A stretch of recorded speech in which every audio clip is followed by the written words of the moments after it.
Olá, muito boa tarde, todos bem-vindos aqui ao nosso programa podcast Conversa Aberta. Quero agradecer a todos pela grande audiência com a gente no último podcast. Estamos mais uma vez ao vivo em transmissão simultânea, sejam todos bem-vindos. Nós estamos nos portais, todo mundo está no portal Os Seguidores, estamos no portal Foco Amazônico, Conexão Amazônica, o portal Opinião Manauara, o PDC Notícias, o portal Amazônia Mídia, o portal do Japonês, o portal Giro Amazônico, o portal Diário do Gradão e o portal Na Hora Exata, o portal Impacto e o portal Amazônia Pix. Sejam todos bem-vindos, seguidores com a gente, vai compartilhando, estamos ao vivo aqui pelas plataformas digitais e transmissão simultânea. E hoje, pessoal, estamos recebendo aqui a Mônica Mendes, que é também pré-candidata, né, a vereadora da cidade de Manaus, do PMP. Eu quero já agradecer, em nome dos portais, a senhora está aqui com a gente para bater esse papo, ter essa conversa aberta, falar um pouco da sua história, falar da sua carreira política, já que a senhora é conhecida também aqui na cidade, né? Quero dizer para a senhora, seja bem-vinda e uma boa tarde. Boa tarde, eu quero agradecer também todos os portais que estão aqui, que são parceiros. É algo bem interessante, porque, como você disse, é uma conversa aberta, ao vivo, e é sempre bom a gente mostrar propostas, terem, continuarem acreditando, é o que a gente sempre fala. Muito bem, pessoal, e você pode deixar aí seu comentário e compartilhar. Eu queria que a senhora falasse um pouco da sua vida, onde a senhora nasceu, a senhora que é de Manaus, né? Contar pra gente um pouco da sua história, breve, pra gente começar a falar sobre a sua carreira política. Nasci em Manaus,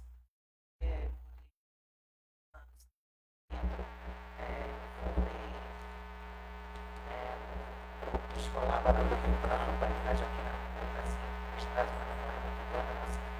para aquela foto da alfabetização bem para aqueles tempos, bem interessante, né? Então, depois disso, né, me formei pela Universidade Federal do Amazonas, sou assistente social de formação, funcionária pública, concursada da Secretaria de Saúde do Estado.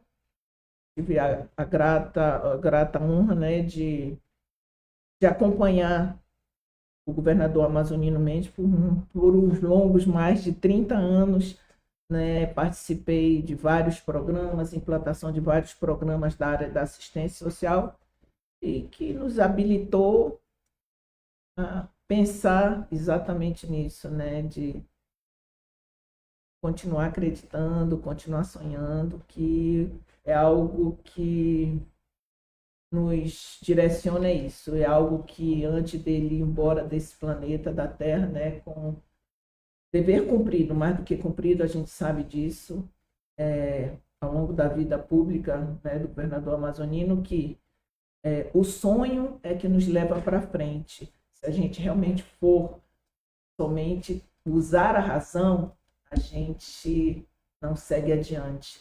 Então, assim, a gente sempre tem isso na nossa cabeça, né? Continuar sonhando e acreditando. Isso é importante, né? Já que quando eu vou falar um pouco também mais sobre o ex-governador Amazônio Mendes, fez parte também dos 30 anos que a senhora acompanhou, né? Mas aí, conte pra gente como é que foi a senhora a entrada na... A senhora trabalhou com serviço social, na assistência social. Como foi a sua entrada na secretaria? Então, eu sou, como eu disse, eu sou assistente social de formação e já era funcionária pública quando foi o primeiro momento que, de fato, eu posso dizer que eu comecei efetivamente a trabalhar ao lado do então governador Amazonino Mendes. Foi quando houve uma invasão no bairro Novo Israel. Eu estava trabalhando, ele montou uma equipe na época, né, multidisciplinar para acompanhar essa invasão, inclusive era a irmã Helena, era um nome assim, bem conhecido, né, era uma irmã que já trabalhava com essa situação de ajudar as pessoas que não tinham moradia, e eu, por acaso, né, fui escolhida na época, não por ele, mas, né, na época pela secretaria, para me fazer parte da equipe como assistente social, e foi a partir daí que ele olhou para mim e disse: o que é que tu está fazendo aqui, menina? Eu faço parte da equipe, e daí comecei, né? Começamos, né, nessa situação, e daí a gente seguiu junto, né, sempre o acompanhando, ajudando nessa questão de elaboração de programas sociais que foram extremamente importantes para a população do estado do Amazonas. É muito interessante como a senhora começou na política, né? E os programas, queria falar também de um programa muito importante que eu ouvi falar do Cartão Direito à Vida. Queria que a senhora comentasse a implantação, como é que foi essa Então, ideia, por o gentileza. cartão Direito à Vida foi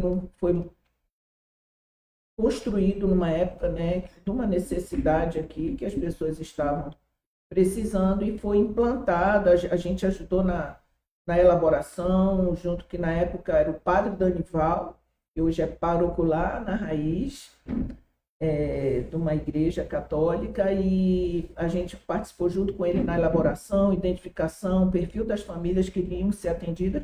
E eu quero dizer que foi o primeiro programa do Brasil de renda mínima. Era R$ 30, e na época foram 120 mil famílias que iniciaram com esse projeto, né? A gente participou, acompanhou e hoje está aí. Desculpe interromper, só para a gente se localizar e para quem está Informação. assistindo a gente, que ano foi implantado? Se eu não me engano, foi em 1997, 97. por aí, o Foi o cartão primeiro. Direito à Vida. Exatamente. O primeiro programa de renda mínima do Brasil foi o cartão Direito à Vida. Ele foi o precursor dos outros programas, né? Então, exatamente. A partir daí foi criado já o Bolsa Família, que é um programa nacional que ajuda milhares de pessoas aí a sair da miséria. Bem interessante para falar sobre isso com a gente, né? E que só falar sobre o trabalho da assistente social um pouquinho para a gente, o trabalho da assistente social na política. Eu creio que nós, inclusive eu vou falar a respeito, ao longo dos anos a gente vinha fazendo um trabalho que é o nosso papel realmente, porque para ser assistente social hoje, a gente se sente às vezes até tolhido e impotente diante das situações. Hoje eu creio que as políticas públicas de assistência estão deixando a desejar. Existem muitos programas criados a nível nacional, falta ser implantados, de fato, como deveriam ser. Algumas pessoas, inclusive, questionam a questão do Bolsa Família, mas o Bolsa Família não é só aquele recurso. Existe toda uma retaguarda que tem que ser cumprida pelas famílias para que elas possam permanecer e daí também depois deixar dessa questão da linha de pobreza. Tem a questão da educação que tem que ser acompanhada. Eu acho que falta exatamente a questão do estímulo, a questão de programas de geração de renda, qualificação profissional. Eu acho que podem ser implantados e não é nada. Já existem esses programas de gestão. E na época do ex-governador Mozino Mendes, ele implantou alguns projetos, né? Que a senhora pode Vários citar. programas. Cita aqui Leite do meu filho. Eu creio que é um programa extremamente importante. Vários relatos de famílias. Eu estou com uma secretária nova, ela mesmo virou assim para mim: nossa, foi a primeira vez na minha vida, quando eu era criança, que eu comi leite ninho. É mesmo? Né? Então, interessante, assim, alguns depoimentos que a gente consegue ainda hoje acompanhar. Acho que muita gente deve lembrar, deve conhecer alguém que eram alimentos de qualidade. Às vezes só tem noção como as pessoas estão precisando desse olhar, dessa atenção quando você vai lá, você vai nos bairros. Eu acho que está faltando esse tipo de política. E as pessoas saem das suas cadeiras, saem do seu gabinete, ver o que as pessoas estão passando.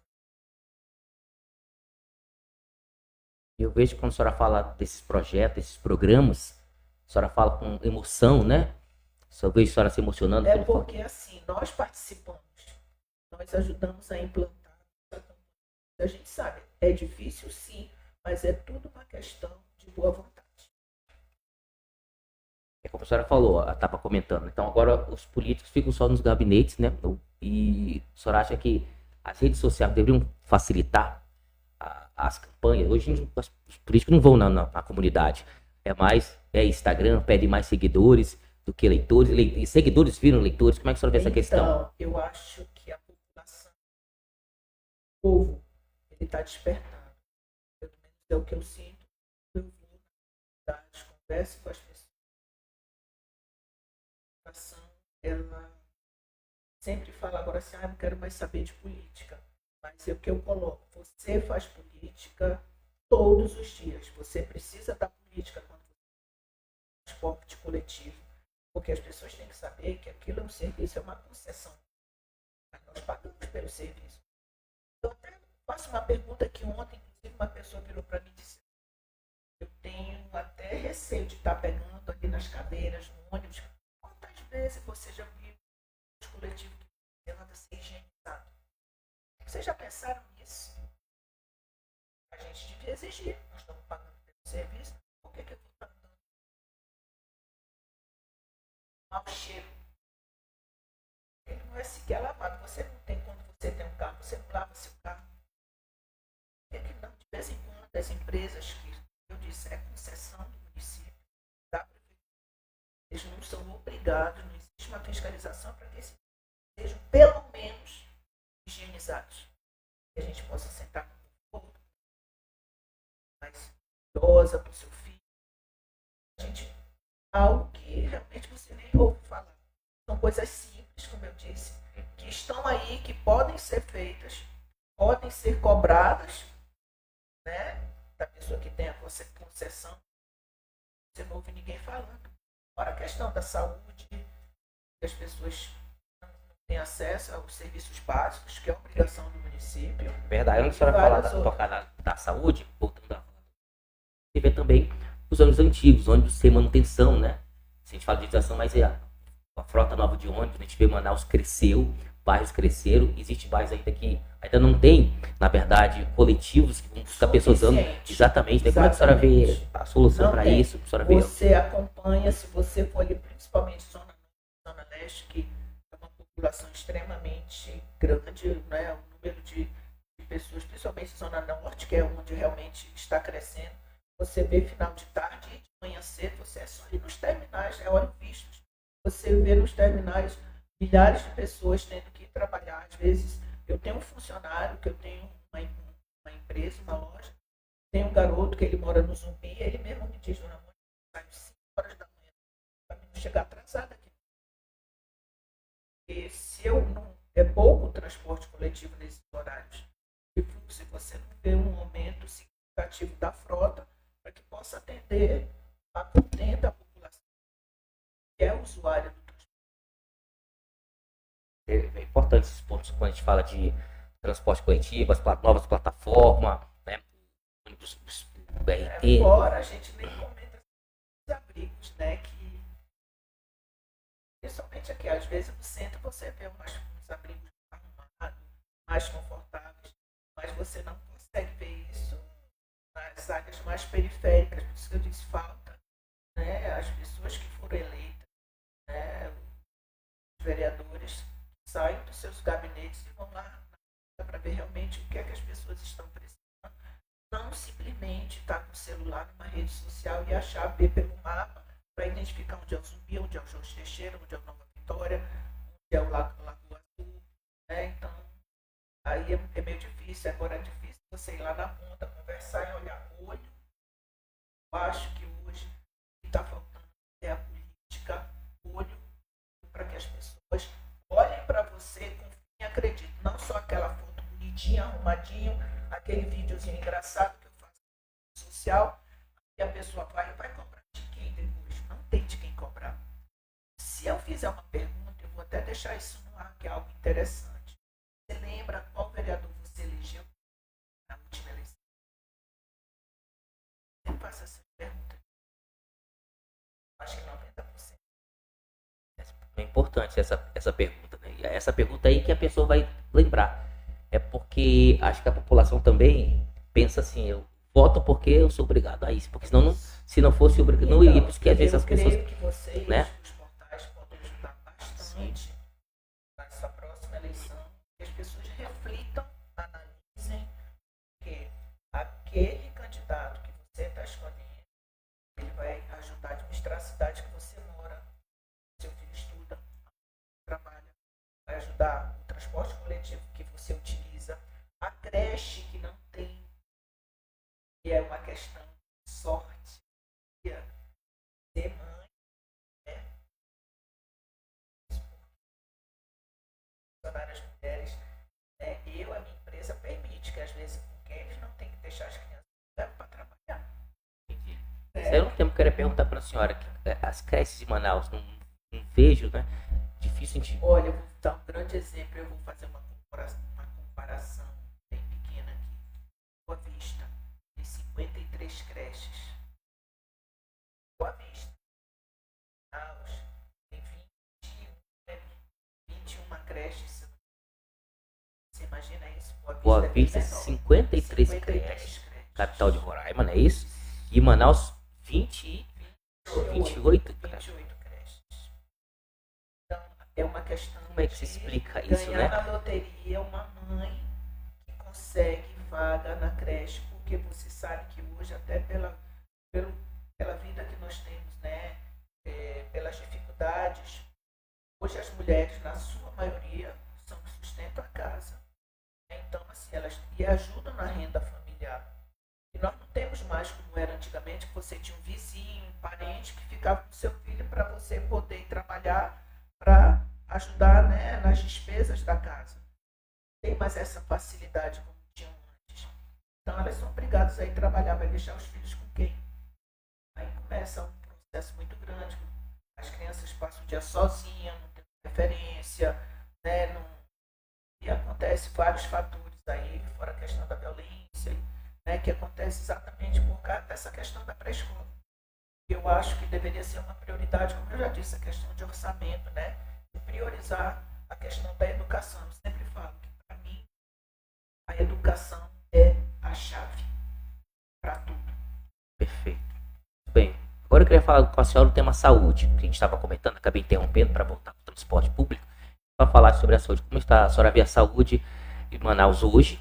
E como seria para solucionar o sistema de saúde, atendimentos? Então, eu sempre falo assim, que é o papel do vereador exatamente essa questão da fiscalização, né, e de colocar para a população, né, qual é o papel do município. Eu vou falar aqui do município, né, que faz o papel de prevenção. É a saúde preventiva. Então, eu creio que, por exemplo, hoje uma mulher, para conseguir uma ultrassom, um resultado, é algo também que realmente é muito difícil. Eu sempre falo com relação à mulher, porque a gente sabe o que a gente passa, o que as pessoas falam pra gente, o que a gente sente na conta, e como assistente social, que trabalhei anos na área de saúde, a gente sabe hoje da dificuldade. Segundo o Itapuca, a população cresceu consideravelmente. E hoje, uma mulher ter um resultado para fazer um exame preventivo, uma ultrassom, que são coisas básicas para identificar um problema que possa ser cuidado hoje, para que não haja, né, um agravante, mas daqui a alguns meses você não consegue fazer uma ultrassom e ter um resultado rápido ou um atendimento rápido, porque não tem. Né? Existiu as carretas da mulher, que eu creio que teriam que ter sido ampliadas exatamente. Dá para fazer uma estrutura física, porque a gente sabe que é caro a manutenção. Existem essas alternativas que podem ser feitas, como as carretas da mulher, que foi implantada pelo Amazonia, que a gente acompanha, e podem ser ampliadas. E é esse o papel exatamente para apresentar para a prefeitura, para que possa ser executado. Por isso que às vezes eu sempre falo, estou aqui conversando com os pré-candidatos, que o eleitor conheça a história do pré-candidato, candidato que vem aqui, se é lá, ou político profissional, que hoje existe político profissional, eu acho que não é verdade? Existem dois tipos de política, as pessoas sempre comentam assim, eu não quero mais saber de política, político não presta, porque as pessoas estão assim mesmo, desacreditadas, mas a gente tem que saber assim, que existem dois tipos de político para mim, uma política e uma política. E as eleições existem, a democracia, exatamente para isso, para que você tenha análise, tenha discernimento, para saber escolher. As pessoas não podem simplesmente cruzar os braços e simplesmente ver alguém que é famoso, e como a gente fala, hoje em dia, né, pega um celular, a pessoa vai, faz um vídeo, mostra, e as pessoas, poxa, bacana, arrumadinho, bonitinho, mas tem que esquecer qual é o histórico desse candidato, a experiência que ele tem, ou ele vai aprender ainda a sentar na cadeira. O que é que ele já fez para a população, não é para mim, só para mim. Porque a gente vive num coletivo. As pessoas têm que entender isso. Não é o que ele me beneficiou. O que é que ele já fez para beneficiar o coletivo. As pessoas pensar dessa forma. A gente vive num coletivo. O eleitor ter critério na hora de votar e de escolher o seu candidato, né? E tempo na campanha tem, né? Para você analisar tudo. Exatamente. Eu acho que o eleitor tem, né? Bom, pessoal, estamos aqui ao vivo, transmitindo pelas plataformas digitais, pelos portais, vocês seguidores com a gente, recebendo aqui Mônica Mendes, que é pré-candidata a vereadora aqui na cidade de Manaus. Estamos transmitindo simultaneamente ao vivo com o portal Foco Amazônico, Conexão Amazônica, o portal Opinião Manauara, PDC Notícias, portal Amazônia Mídia, portal do Japonês, portal Giro Amazônico, portal Diário do Beradão e o portal também Na Hora Exata, portal Impacto e portal Amazonas Pix. Estamos aqui ao vivo. Olha, eu queria saber da senhora como é que foi da senhora lançar o seu nome agora nessa candidatura e como a senhora vê essa eleição para vereador aqui em Manaus. E trouxe assim a minha vida toda em bastidores. E sempre coordenei as campanhas do Amazonino. Então ele sempre foi prioridade. Sempre estive na linha de frente, coordenando.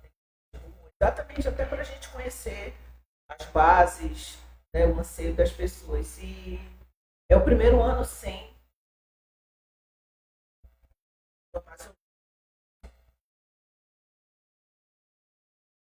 essa eleição. Então, assim, ele que me dá a direção, ele sempre nos deixou um grande exemplo que a gente nunca deixasse de sonhar. Ele foi uma pessoa que lutou até o fim. Todos sabem que na última eleição realmente ele está bem debilitado. Ele era diabético, teimoso. Eu acho que todo diabético é teimoso, né? Eu acho que faz parte, assim, né? Então, assim, ele tinha restrições alimentares, mas como um bom caboclo do interior, né? Lá, oriundo de Irunepé, gostava de comer farinha, açaí, tucumã, pão com manteiga, né? Tinha as coisas restritas que não podia, né? Mas assim, o que eu tô querendo dizer assim, que realmente a gente sente assim, o que me motivou foi a última conversa que eu tive com ele. Ele disse: minha filha, eu nunca dei de sonhar e de acreditar. É por isso que eu creio que nesse momento eu estou habilitada e preparada para continuar ajudando as pessoas, como ele sempre fez, minha família sempre fez, minha mãe, Marice, também tem uma história. A gente chega nas comunidades, a mãezona, era a mãezona da comunidade, a dona Marice, né, como eu dizia assim, que eu trabalhei também bastante com ela. Minha mãe era funcionária pública, aposentada da Suframa, mas assim, sempre ajudou, cresceu ajudando meu avô Irunepé, meu avô Armando, ele também era político, foi prefeito em Irunepé, e assim, a gente cresceu com isso, né, tá no sangue, como eu disse, é sangue da abelha, não tem jeito, faz parte, né, da nossa história, da nossa vida. Então eu creio que é o momento agora para a gente decidir ser pré-candidato para, de alguma forma, ser voz de muitas pessoas que estão órfãs, né, nos bairros, de atenção, de amor, de carinho, daquela boa política. Eu acredito que é isso. E creio que eu estou preparada, tenho experiência. E vamos arriscar de alguma forma para tentar continuar dando as pessoas da melhor forma, principalmente nessa área da assistência social, que a gente pode, né, com essa experiência, de alguma forma, orientá-los pelos seus direitos, principalmente isso, que as pessoas esquecem que é o direito, que o servidor público, o vereador é um servidor público, o prefeito é um servidor público, né? Vocês, comunicadores, têm a obrigação de passar informação para as pessoas, vocês, né, que hoje em dia, principalmente com redes sociais, como você, que são vários portais, vocês são extremamente importantes nessa questão da informação, né, é o que acontece. Então, eu creio que é o momento das pessoas, está um momento diferente, né, o país está passando, essa cidade, a gente vê que a miséria aumentou, eu acho que houve um retrocesso muito grande. Eu volto a ver nas comunidades aquelas filas imensas das pessoas pegando um prato de comida, uma sopa, que eu acho que isso há algum tempo atrás não tinha mais, mas voltou por mais políticas públicas para poder ajudar as pessoas, né? Existem algumas, mas faltam bastante serem implantadas. A população é muito grande, a miséria aumentou, né? E eu sempre falo isso, que a informação é crucial nesse momento. Aumentou, né? Aumentou também, que eu vejo nas ruas, conversando também com as pessoas, quando a gente vem para cá e tudo mais, falo também do desemprego aqui no município, né? Bastante. A gente pode resolver a situação. Existe, mas é que eu falo, a questão da qualificação, incentivar os microempreendedores. Quantas pessoas vêm de mingau na rua? Que eles precisam ser qualificados só para aumentar a banquinha deles. Tipo assim, tem atividades que, como a manicure, cabeleireiro, costureira, que podem ser qualificados, são cursos de qualificações. Eu me lembro que eu participei de um programa Renda Mínima, né, que era a gente distribuir exatamente, fazer um curso de qualificação, treinamento para que as pessoas pudessem se habilitar, né, e melhorar seu pequeno negócio. Na porta, às vezes, da sua casa, você abre um salão pequenininho, estimular exatamente esses microempreendedores. Porque a gente sabe que é difícil hoje em dia, principalmente você vê no centro, chega a dar pena. Eu, uma criança que cresci no centro. Minha mãe, todo final de semana, tinha aquela cultura de pegar os filhos e passear lá no centro da cidade.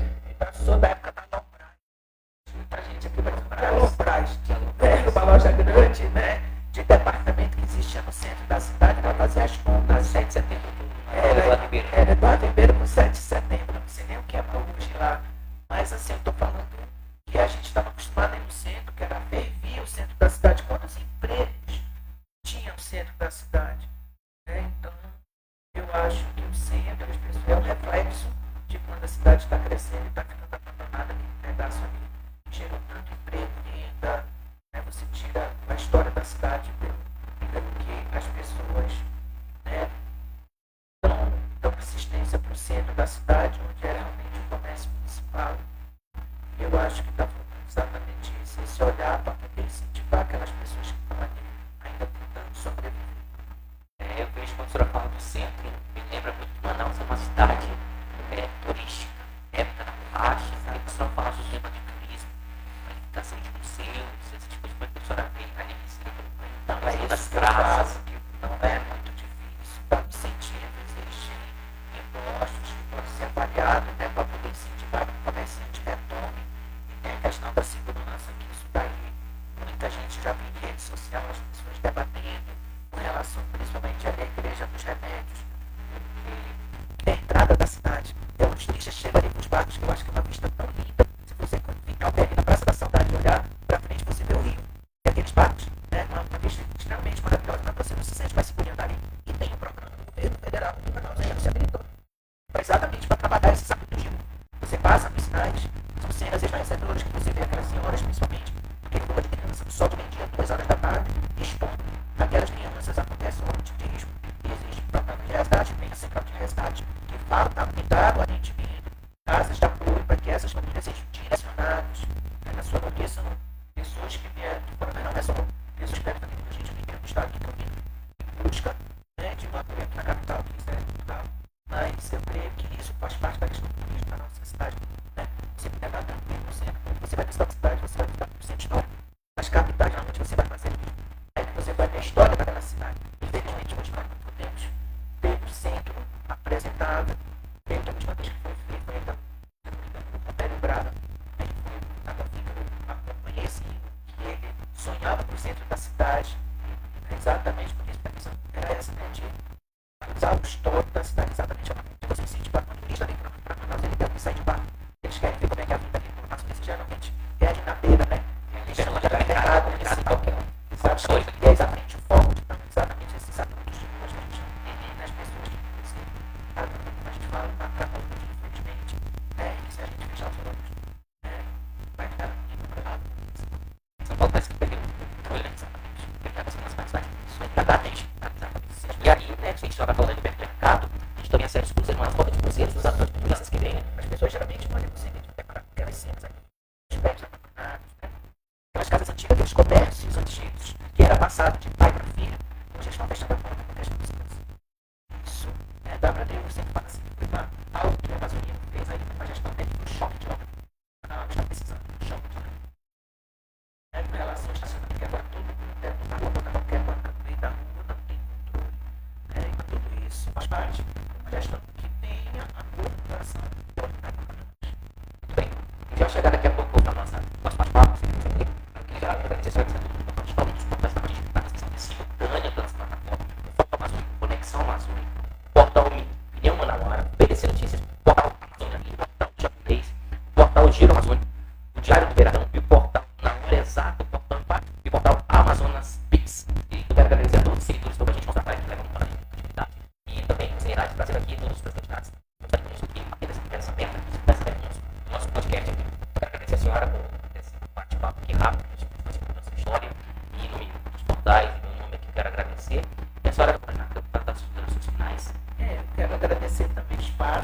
familiares